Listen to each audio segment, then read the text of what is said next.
Hello students, welcome to my new video, and today I am going to start the extraction of metal. So let's start extraction of metal.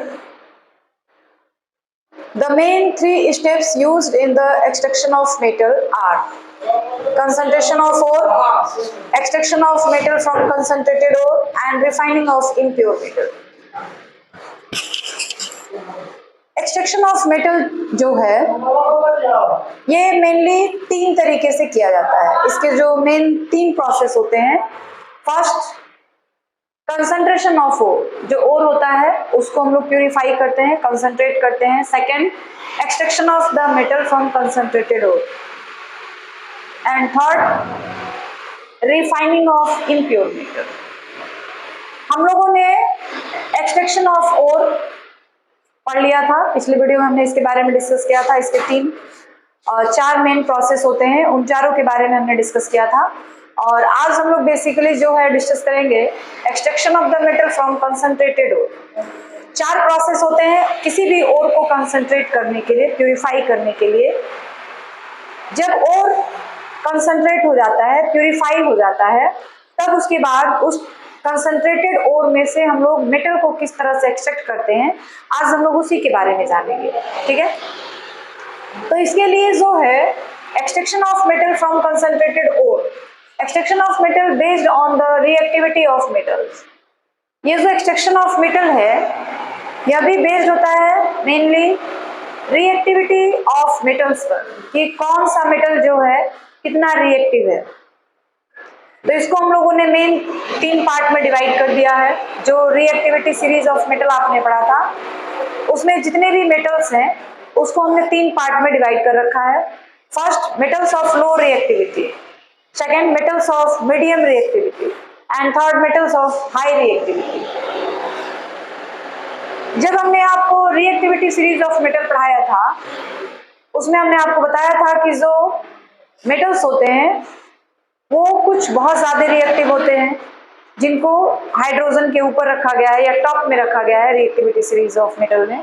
कुछ होते हैं जो medium reactive होते हैं, और कुछ जो होते हैं बिल्कुल लो रिएक्टिव होते हैं, जिनको लास्ट में एकदम बॉटम में रखा गया है रिएक्टिविटी सीरीज ऑफ मेटल में। तो आज हम लोग बेसिकली ये जानेंगे कि extraction of metal low in the activity series, जो रिएक्टिविटी सीरीज ऑफ मेटल्स होते हैं उनके बिल्कुल बॉटम में जो मेटल्स होते हैं उनका एक्सट्रैक्शन किस तरह किया जाता है। और जनरली इसमें कौन कौन से मेटल आते हैं? Copper, mercury, silver, platinum and gold. तो प्लैटिनम एंड गोल्ड जो है ये मेटल तो बिल्कुल फ्री स्टेट में पाए जाते हैं। इनको बस आप लीजिए और वॉश करके यूज कर लीजिए, इनको एक्सट्रैक्शन की जरूरत पड़ती नहीं है।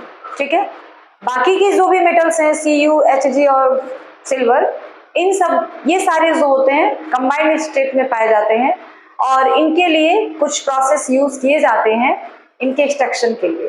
तो आज हम लोग यही जानेंगे कि जो लो रिएक्टिव मेटल्स होते हैं उनका एक्सट्रैक्शन किस तरह से किया जाता है उनके कंसंट्रेटेड ओर से। तो देखिए, ये जितने भी लो रिएक्टिव मेटल्स होते हैं प्लैटिनम और गोल्ड को छोड़ करके, प्लैटिनम और गोल्ड बिल्कुल प्योर फॉर्म में पाए जाते हैं, बिल्कुल फ्री स्टेट में पाए जाते हैं, उनको एक्सट्रैक्शन की जरूरत नहीं लगती। लेकिन इन तीनों के लिए एक्सट्रैक्शन की जरूरत पड़ती है। और ये जितने भी ओर्स पाए जाते हैं, सभी जितने भी मेटल्स पाए जाते हैं सभी सल्फाइड ओर के फॉर्म में पाए जाते हैं, सभी सल्फाइड ओर के फॉर्म में पाए जाते हैं। और इनका एक्सट्रैक्शन जिस प्रोसेस से किया जाता है उस प्रोसेस का नाम है रोस्टिंग। और रोस्टिंग में क्या किया जाता है कि जो सल्फाइड ओर होते हैं उसको in the presence of air हम लोग हीट करते हैं, ऑक्सीजन के प्रेजेंट में हीट करते हैं, और मेटल सल्फाइड जो होता है मेटल ऑक्साइड में कन्वर्ट हो जाता है। फिर मेटल ऑक्साइड को और ज्यादा हम लोग हीट करते हैं तो उससे हमको मेटल मिल जाता है। तो जनरली इस तरीके के जितने भी मेटल्स होते हैं लो रिएक्टिविटी सीरीज में, उनका एक्सट्रैक्शन रोस्टिंग से किया जाता है। ठीक है, तो चलिए हम लोग लिखेंगे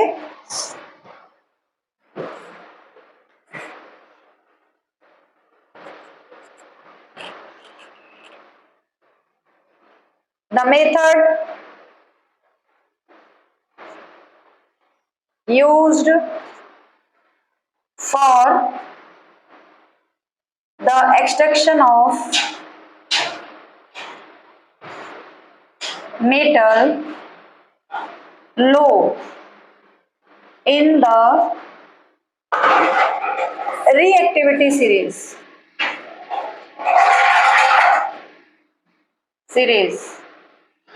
is roasting.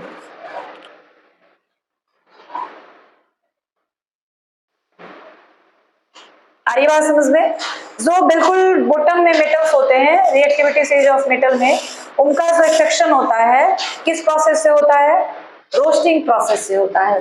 ठीक है, इस रोस्टिंग प्रोसेस में क्या किया जाता है?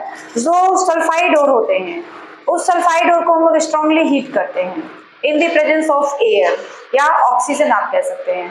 फिर वो सल्फाइड ओर ऑक्साइड ओर में कन्वर्टेड हो जाता है और फिर ऑक्साइड को हम लोग और ज्यादा हीट करते हैं तो हमारा मेटल जो है हमको मिल जाता है। ठीक है, roasting is used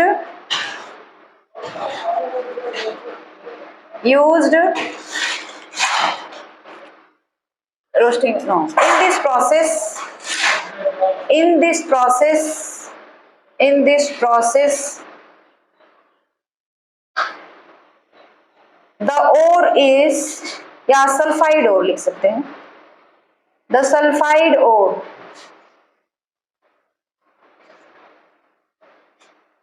is strongly heated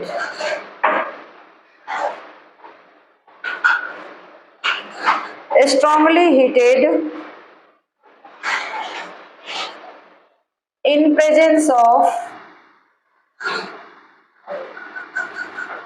air.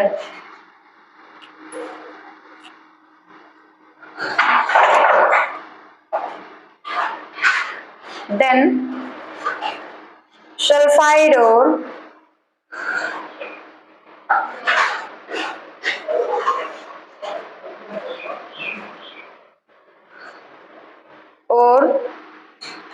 converted into oxide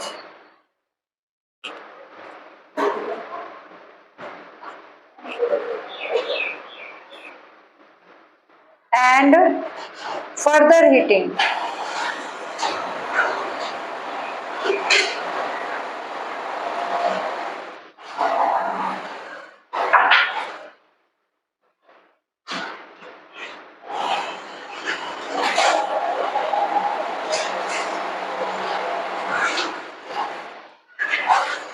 for example देखिए क्या क्या है, आप ये भी कह सकते हैं roasting is the process in which sulfide ore is strongly heated in presence of air, then sulfide ore converted into oxide and further heating it reduces into metal. For example, आप इन दोनों का तो एक्सट्रैक्शन होना नहीं है, किसका किसका होना है? CuHg और Ag का। तो आप किसी एक का एग्जांपल दे सकते हैं। फॉर एग्जांपल हम लोग Hg ले लेते हैं। फॉर एग्जांपल HgS, ये किस फॉर्म में होता है? सॉलिड के फॉर्म में। इसको हम लोग एक्सेस ऑफ एयर के प्रेजेंट में हीट करेंगे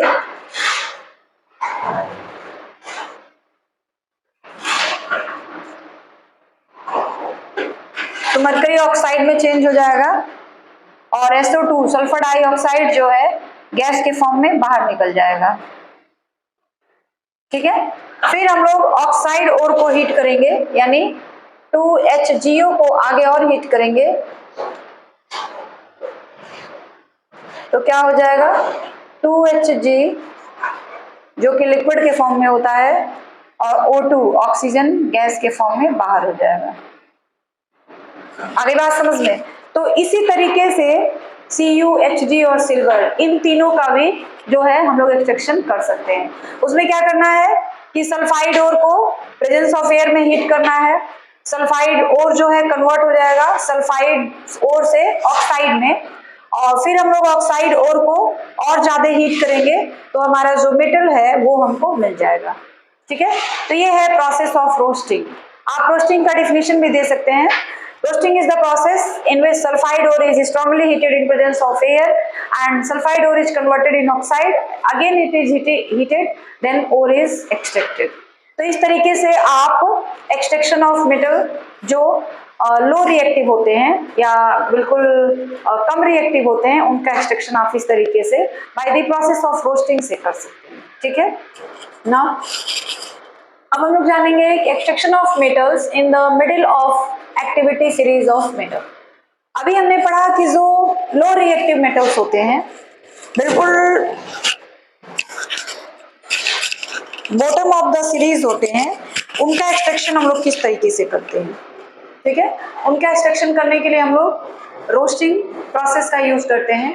और अब जो है सेकंड ये हम लोग जानेंगे कि जो मेटल इन मिडिल, जो मेटल्स मिडिल में होते हैं, मिडिल में यानी जो ना तो ज्यादा रिएक्टिव होते हैं और ना ही कम रिएक्टिव होते हैं, उन मेटल का एक्सट्रैक्शन कैसे करते हैं। तो जो मिडिल में रिएक्टिविटी सीरीज ऑफ मेटल्स होते हैं वो सल्फाइड के ओर के भी फॉर्म में मिलते हैं, कार्बोनेट के फॉर्म में भी मिलते हैं और ऑक्साइड के फॉर्म में भी मिलते हैं। तो अगर वो ऑक्साइड के फॉर्म में मिल रहे हैं तो उनको हम स्ट्रांगली हीट कर देंगे, रोस्टिंग कर देंगे उनका, तो वो हमारा जो ऑक्सीजन है वो गैस के रूप में बाहर निकल जाएगा और हमारा प्योर मेटल हमारे पास बच जाएगा। फिर अगर कोई मेटल सल्फाइड ओर के फॉर्म में है तो उसका भी हम लोग रोस्टिंग कर देंगे। तो रोस्टिंग करेंगे तो क्या होगा, पहले उसको हम लोग सल्फाइड ओर को ऑक्साइड में चेंज कर देंगे और फिर और ज्यादा हीट करेंगे तो ऑक्सीजन बाहर निकल जाएगा और मेटल हमको मिल जाएगा। लेकिन अगर कोई मेटल कार्बोनेट के फॉर्म में मिल रहा है तो फिर हम लोग क्या करेंगे, वहां पे उसका हमको कैल्सिनेशन करना पड़ता है। फर्स्ट ऑफ ऑल उसको कार्बोनेट ओर को ऑक्साइड में चेंज करना पड़ता है। ऑक्साइड ओर में चेंज करने के बाद फिर उसका रोस्टिंग यानी उसको हम लोग स्ट्रांगली हीट करेंगे तो वो क्या होगा, ऑक्सीजन बाहर निकल जाएगा और जो हमारा मेटल है वो हमको मिल जाएगा। तो जो मिडिल में मेटल्स होते हैं उनका एक्सट्रैक्शन करने के लिए हम लोग रोस्टिंग और कैल्सिनेशन और एक प्रोसेस होता है जिसको हम लोग कहते हैं स्मेल्टिंग, इन तीनों प्रोसेस का यूज कर सकते हैं। ठीक है, चलिए एक एग्जांपल लेके इसको हम लोग समझते हैं। देखिए,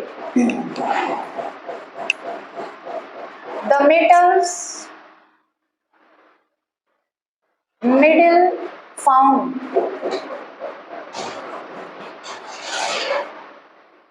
middle in the reactivity series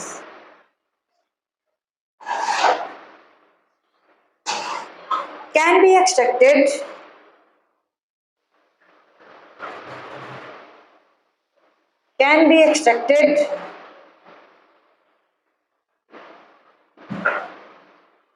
by roasting or calcination, by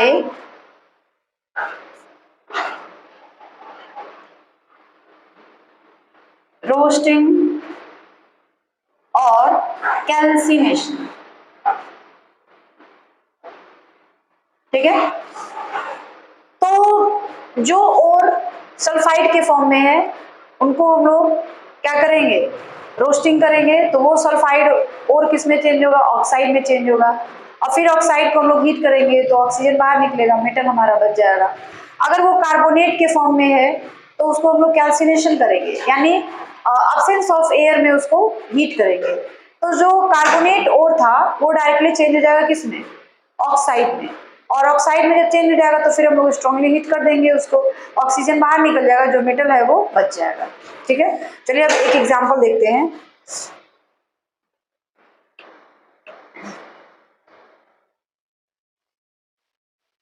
the metal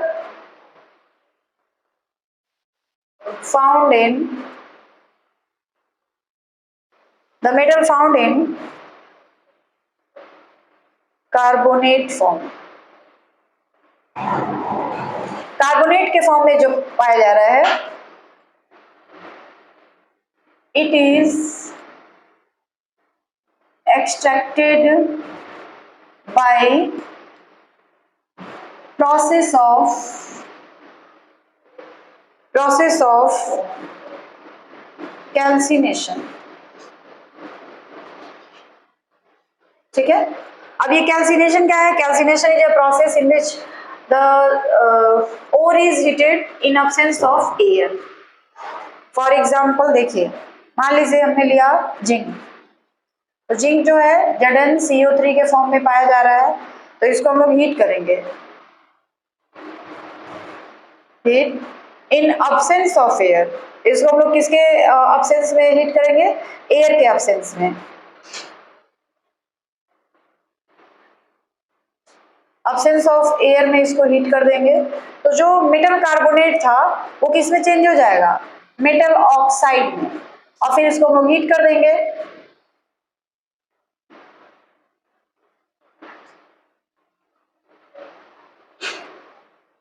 यानी ZnCO3 किस फॉर्म में मिलता है? सॉलिड के फॉर्म में। ZnO किस फॉर्म का होता है? सॉलिड के फॉर्म में। और CO2 जैसे मेटल कार्बोनेट को हम लोग हीट करेंगे इन एब्सेंस ऑफ एयर, तो क्या बनेगा? ZnO बनेगा और CO2 गैस जो होगा उसमें से बाहर निकल जाएगा।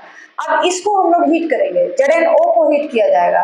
तो ZnO को जब हम लोग हीट करेंगे तो क्या होगा कि ऑक्सीजन जो है वो बाहर निकल जाएगा और Zn जो है वो हमारे पास बच जाएगा। लेकिन अगर कोई और जो है सल्फाइड के फॉर्म में पाया जा रहा है,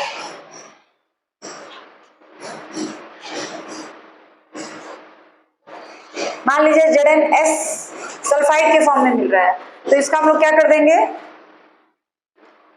ऑक्सीजन के प्रेजेंट में यानी एयर के साथ इसको हीट कर देंगे।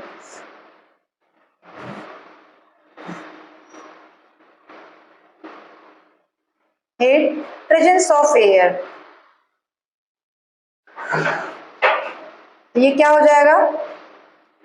2ZnO प्लस 2SO2, ये गैस के फॉर्म में जो है निकल जाएगा।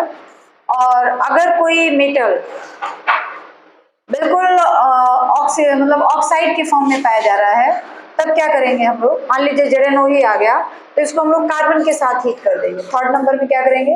अगर कोई मेटल ऑक्साइड के ही फॉर्म में मिल रहा है, जैसे ZnO हो गया, तो इसको हम लोग क्या करेंगे? कार्बन के को कोयला के साथ इसको हम लोग हीट कर देंगे। तो क्या हो जाएगा? Zn हो जाएगा और कार्बन मोनोऑक्साइड जो है गैस के फॉर्म में बाहर निकल जाएगा। ठीक है, तो इस तरीके से जो मिडिल में मेटल्स होते हैं उनका एक्सट्रैक्शन या तो रोस्टिंग या तो कैल्सिनेशन या तो स्मेल्टिंग भी एक प्रोसेस होता है। इस प्रोसेस को हम लोग स्मेल्टिंग बोलते हैं, इस प्रोसेस को हम लोग रोस्टिंग बोलते हैं और इस प्रोसेस को हम लोग कैल्सिनेशन बोलते हैं। ठीक है, अब्सेंस ऑफ एयर, तो ये क्या हो गया? ये हो गया कैल्सिनेशन। कैल्सिनेशन, मेटल कार्बोनेट को हम लोग एब्सेंस ऑफ एयर में हीट कर रहे हैं तो मेटल ऑक्साइड बन रहा है, CO2 गैस बन रहा है। इस प्रोसेस को कैल्सिनेशन कहते हैं। और जिंक सल्फाइड यानी कोई सल्फाइड हो रहा है उसको हम लोग ऑक्सीजन के प्रेजेंट में हीट कर रहे हैं, तो जिंक ऑक्साइड और कार्बन डाई सल्फर डाइऑक्साइड गैस बन रहा है, तो इसको हम लोग कहते हैं रोस्टिंग। और जब जिंक ऑक्साइड को कोक के साथ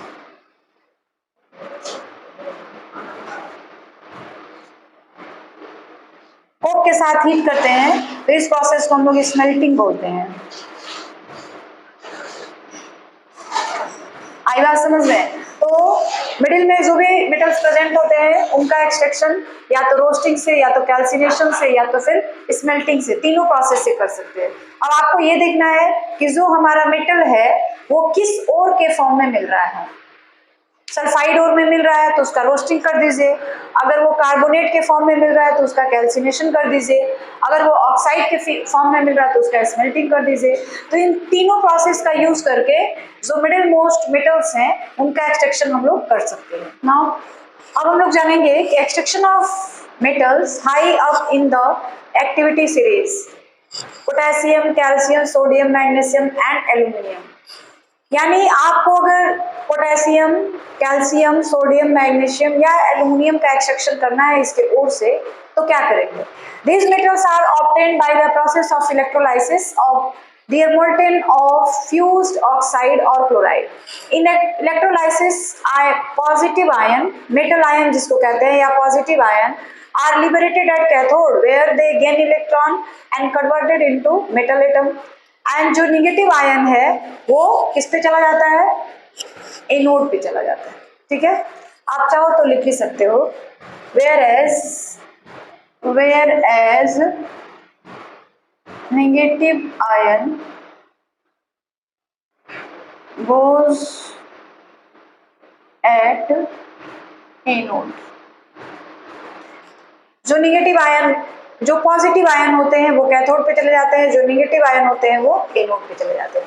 फॉर एग्जाम्पल इसमें क्या होता है कि पहले हम लोग ये देख लें कि इसमें होता क्या है। इसमें क्या होता है कि जो भी और होते हैं, चाहे वो सोडियम के फॉर्म में हो या वो नहीं सोडियम में क्लोराइड के फॉर्म में होता है या फिर ऑक्साइड के फॉर्म में होता है, उसको पहले हम लोग मेल्ट कर देते हैं। और मेल्ट करने के बाद जब हम लोग उसमें इलेक्ट्रिसिटी पास करते हैं तो उसके जो आयंस होते हैं, अलग अलग टाइप्स के 2 आयंस होंगे, वो क्या हो जाते हैं, अलग अलग हो जाते हैं।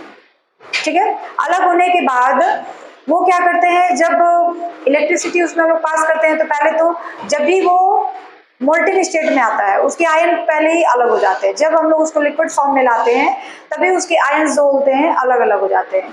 और जब उसमें हम इलेक्ट्रिसिटी पास करते हैं, इलेक्ट्रोलाइसिस उसका होता है, तो जो पॉजिटिव आयंस होते हैं, मेटल आयन जिसको कहते हैं, वो कैथोड पे चले जाते हैं क्योंकि वहां पे इलेक्ट्रॉन बहुत अधिक होते हैं।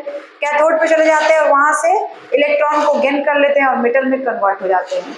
जो निगेटिव आयन पार्टिकल्स होते हैं वो एनोड पे चले जाते हैं और वहां पे इलेक्ट्रॉन की कमी होती है तो वो अपना इलेक्ट्रॉन्स जो होते हैं वहां पे डोनेट कर देते हैं और खुद मतलब गैस में चेंज हो जाते हैं। तो इस तरीके से जो हाईली रिएक्टिव मेटल्स होते हैं उनका हम लोग आसानी से एक्सट्रैक्शन कर सकते हैं। जैसे एक एग्जांपल लेते हैं, electrolysis of molten sodium chloride. तो पहले हम लोग क्या करते हैं, जो सोडियम क्लोराइड है उसको हम लोग हीट करते हैं। ठीक है, हीट टू मेल्ट। इसको हम लोगों ने हीट किया, क्यों, ताकि ये मेल्ट हो जाए। जैसे ही सोडियम क्लोराइड मेल्ट होगा इसके जो आयंस होंगे अपने आप अलग अलग हो जाएंगे, यानी Na+ लिक्विड के फॉर्म में और Cl- भी लिक्विड के फॉर्म में। आपने जैसे ही NaCl को मेल्ट किया उसके आयंस अपने आप अलग अलग हो गए और Na+ जो है वो लिक्विड के फॉर्म, वो भी लिक्विड के फॉर्म में मिलेगा, जो Cl- है वो भी लिक्विड के फॉर्म में मिलेगा। अब जैसे ही हम लोग इसमें इलेक्ट्रिसिटी पास करते हैं, व्हेन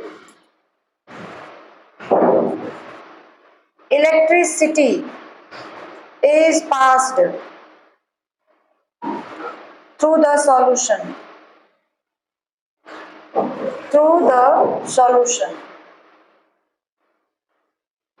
then जब हम लोग इलेक्ट्रिसिटी पास करते हैं सॉल्यूशन में, जैसे क्या होता है ना, यहाँ पे हम लोग एक बड़ा सा बर्तन ले लेते हैं, टैंक जिसको कहते हैं, इसमें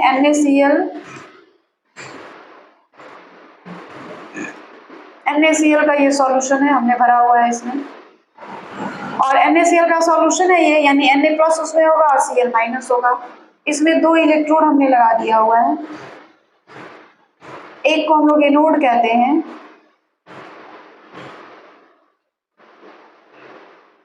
एनोड जहां पे इलेक्ट्रॉन की कमी होती है, ये प्लस है, इसको हम लोग एनोड कहेंगे जहां पे इलेक्ट्रॉन की कमी होती है। और एक हमने लगा दिया है कैथोड, जहां पे इलेक्ट्रॉन की अधिकता होती है, इलेक्ट्रॉन यहाँ पे अधिक होते हैं। ठीक है, अब हमने इसको क्या किया, एक बैटरी से जोड़ दिया। इस तरीके से हमने इसको एक बैटरी से जोड़ दिया है, यानी इसको हम लोगों ने इलेक्ट्रिसिटी दे दिया है। जैसे ही हम लोग इसमें इलेक्ट्रिसिटी पास करेंगे, जो सोडियम आयन है यानी Na+ जो है वो इसमें Na+ है, इस सॉल्यूशन में Na+ है और Cl- के फॉर्म है, इस तरह से। जैसे ही हम यहाँ पे एक बैटरी लगा देंगे, क्या होगा, सोडियम प्लस जो है, सोडियम आयन जो है वो कैथोड पे चला जाएगा। ये सोडियम आयन कैथोड पे चला जाएगा, क्यों, क्योंकि यहाँ पे इलेक्ट्रॉन बहुत अधिक है और जब वहां पे जाएगा तो इलेक्ट्रॉन को क्या कर लेगा, एक्सेप्ट कर लेगा। तो Na+ पहले से था, इलेक्ट्रॉन को एक्सेप्ट कर रहा है तो वो किस में चेंज हो जाएगा, माइनस में। प्लस और माइनस कैंसिल आउट हो जाएंगे, सोडियम मेटल बच जाएगा। Cl जो है वो इस पे आता है, एनोड पे, जहां पे इलेक्ट्रॉन की कमी होती है। ये क्या करता है, पहले से ही माइनस के फॉर्म में है, जब यहाँ पे आएगा तो इलेक्ट्रॉन को डोनेट कर देगा, तो डोनेट करेगा तो प्लस चार्ज आ जाएगा, प्लस माइनस कैंसिल हो जाएंगे, Cl और 2 Cl आपस में मिलकर के क्लोरीन गैस बना लेंगे और क्लोरीन गैस इससे बाहर निकल जाएगा और हमको जो मिलेगा वो क्या मिलेगा, केवल सोडियम मेटल मिलेगा। आई बात समझ में। तो देखिए अब हमको ये बताना है कि जो एनोड होता है उस पर क्या रिएक्शन होता है और जो कैथोड होता है उस पर क्या रिएक्शन होता है। एट कैथोड पर क्या होता है, देखिए Na+, ठीक है, जो कि किस फॉर्म में है, लिक्विड के फॉर्म में है, वो कैथोड पर जाता है, वहां इलेक्ट्रॉन अधिक होते हैं, वो इलेक्ट्रॉन को क्या कर लेता है, एक्सेप्ट कर लेता है, ग्रहण कर लेता है, ले लेता है, तो इसका क्या हो जाता है, रिडक्शन हो जाता है, और फिर ये किस में चेंज हो जाता है, Na सोडियम मेटल में चेंज हो जाता है। ये कैथोड पर रिएक्शन होता है। एनोड पर क्या होता है, एनोड पर तो जो सॉल्यूशन है उसमें Cl किस फॉर्म में है, Cl- के फॉर्म में, वो भी लिक्विड के फॉर्म में है, उसका ऑक्सीडेशन होता है, यानी वो ऑक्सीडेशन,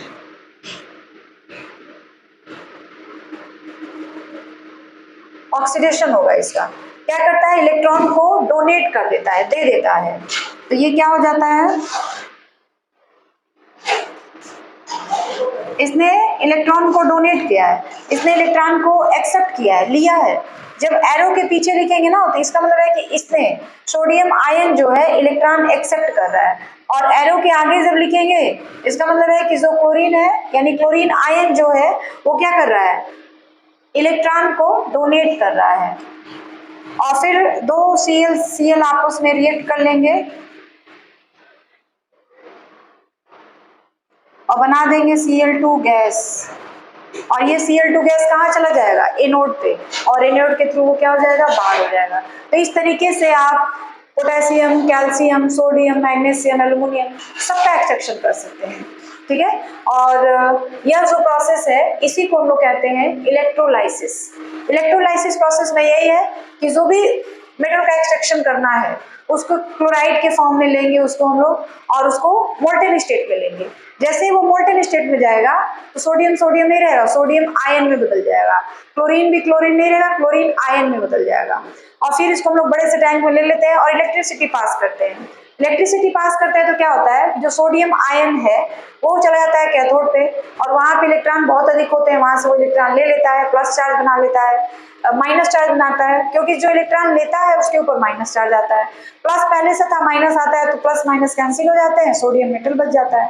उसके बाद जो क्लोरीन आयन है ये जाता है एनोड पर। एनोड पर इलेक्ट्रॉनों की बहुत ज्यादा कमी होती है, वहां पे वो जाता है तो इलेक्ट्रॉन डोनेट कर देता है, डोनेट करने के बाद उस पर प्लस चार्ज आ जाता है, माइनस पहले से था प्लस चार्ज आता है इलेक्ट्रॉन डोनेट करने के बाद, तो प्लस और माइनस कैंसिल हो जाते हैं, क्लोरीन बच जाता है, दो क्लोरीन आपस में मिल करके क्लोरीन गैस बना लेते हैं और एनोड के थ्रू बाहर निकल जाते हैं। तो ये था इलेक्ट्रोलाइसिस प्रोसेस, और इस प्रोसेस के थ्रू जितने भी रिएक्टिविटी सीरीज के टॉप में मेटल्स हैं उनका आप एक्सट्रैक्शन बड़े ही आसानी तरीके से कर सकते हैं, ठीक है। तो ये इलेक्ट्रोलाइसिस प्रोसेस है। Now refining of impure metal. अब हम लोग डिस्कस करेंगे कि जो मेटल हम लोग एक्सट्रैक्ट करते हैं इसके ओर से वो प्योर नहीं होता है, चाहे जिस प्रोसेस से, रोस्टिंग से, कैल्सिनेशन से, स्मेल्टिंग से, जिस भी प्रोसेस से आप मेटल को एक्सट्रैक्ट करते हैं वो मेटल प्योर नहीं होता है, उसके साथ कई सारी इम्प्योरिटीज रहती हैं, और किसी भी तरीके से उन सारी इम्प्योरिटीज को हटाना ही रिफाइनिंग ऑफ मेटल कहलाता है, ठीक है। वही लिखा गया है, the process of purifying the impure metal is called refining of metal. Clear है। और मेटल का जो रिफाइनिंग किया जाता है वो उसके इम्प्योरिटीज पर डिपेंड करता है कि जो मेटल है उसमें किस टाइप की इम्प्योरिटीज है, उस पर डिपेंड करता है। लेकिन जो मैक्सिमम मेटल्स होते हैं उनका जो प्यूरिफिकेशन होता है वो इलेक्ट्रोलाइटिक प्रोसेस से किया जाता है। मैक्सिमम नंबर ऑफ जो मेटल्स होते हैं उनका प्यूरिफिकेशन जो होता है इलेक्ट्रोलाइटिक प्रोसेस से किया जाता है। अब ये इलेक्ट्रोलाइटिक प्रोसेस क्या है, किस तरह यूज होता है, उसके बारे में जानेंगे, क्योंकि यही मेथड जो है सारे मेटल के प्यूरिफिकेशन के लिए यूज किया जाता है, लगभग सारे मेटल्स के। एक दो मेटल्स ऐसे हैं जिनके प्यूरिफिकेशन के लिए किसी और मेथड का यूज किया जाता है, लेकिन मैक्सिमम नंबर ऑफ मेटल्स जो होते हैं वो इसी इलेक्ट्रोलाइटिक प्रोसेस के थ्रू प्यूरिफाई किए जाते हैं। और इस प्रोसेस में क्या होता है, इलेक्ट्रोलाइटिक रिफाइनिंग इसको कहते हैं। लिखते क्या या लिखते हैं electrolytic refining. Electrolytic most of the metals जो होते हैं वो इसी प्रोसेस से रिफाइन किए जाते हैं, ठीक है। और इसमें होता क्या है, एक बड़ा सा हम लोग टैंक ले लेते हैं, इसमें एक इम्प्योर, जिस मेटल को आपको प्योर करना है उसी मेटल का साल्ट इसमें भरना है। जैसे मान लीजिए हमको कॉपर को प्योर करना है तो कॉपर साल्ट मतलब कॉपर सल्फेट का सॉल्यूशन इसमें भर देंगे हम लोग। जिस भी मेटल को आपको प्यूरिफिकेशन करना है, रिफाइन करना है, उसी मेटल का सल्फेट मतलब कोई भी साल्ट लेकर के इसमें टैंक में भर देंगे, ठीक है। उसके बाद इम्प्योर मेटल का एक बड़ा सा थिक ब्लॉक लेंगे, इम्प्योर मेटल का, ये इम्प्योर मेटल का है, थिक ब्लॉक है, ठीक है। और प्योर मेटल का एक थिन ब्लॉक लेंगे, प्योर मेटल है, इसका जो ब्लॉक है वो थिन है, इस तरीके से, ठीक है। जो thick block of impure metal है यह जो होता है कैथोड का, कैथोड का नहीं, एनोड का काम करता है। क्यों एनोड का काम करता है? जब हम लोग बैटरी जोड़ते हैं इसमें तो इसका जो प्लस वाला पॉइंट होता है, इंड होता है, उसको हम इससे जोड़ देते हैं, और जो माइनस वाला इंड होता है उसको हम इससे जोड़ देते हैं। ये प्लस वाला इंड हो गया, ये माइनस वाला हो गया, तो प्लस वाले से जोड़ेंगे तो इसको हम लोग एनोड कहेंगे, और माइनस वाले से जोड़ा गया है इसको हम लोग कैथोड कहेंगे, ठीक है। तो इम्प्योर मेटल जो है, इम्प्योर मेटल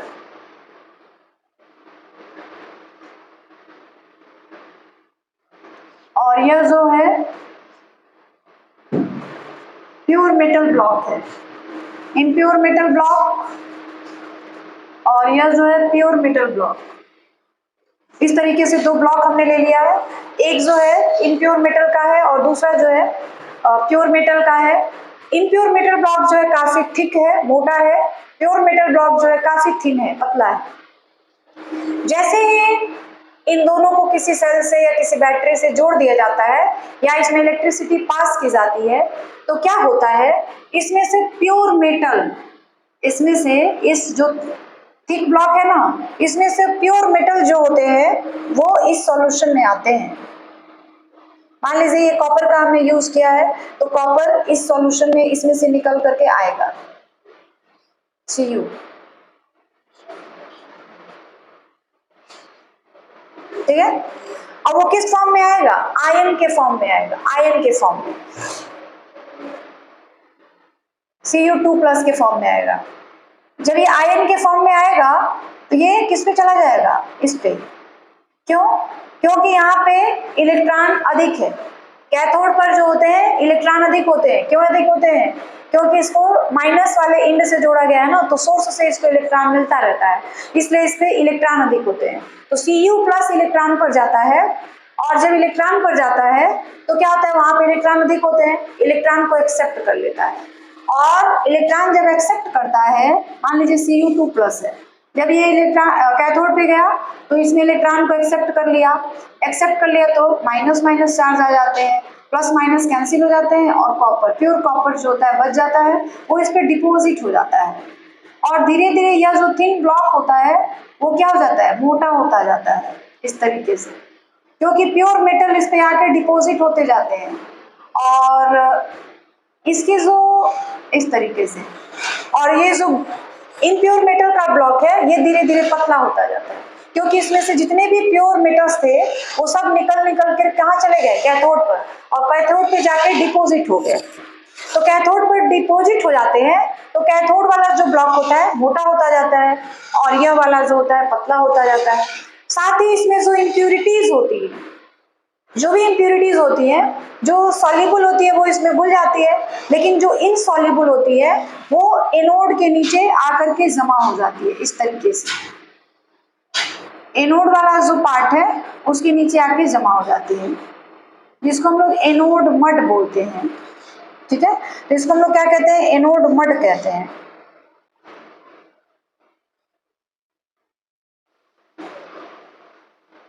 आगे बात समझ में? तो ये है electrolytic refining of the impure metal, और इसी प्रोसेस का नाम है इलेक्ट्रोलाइटिक रिफाइनिंग। ठीक है, तो ज्यादातर मेटल्स जो होते हैं इसी मेथड से प्यूरिफाई किए जाते हैं।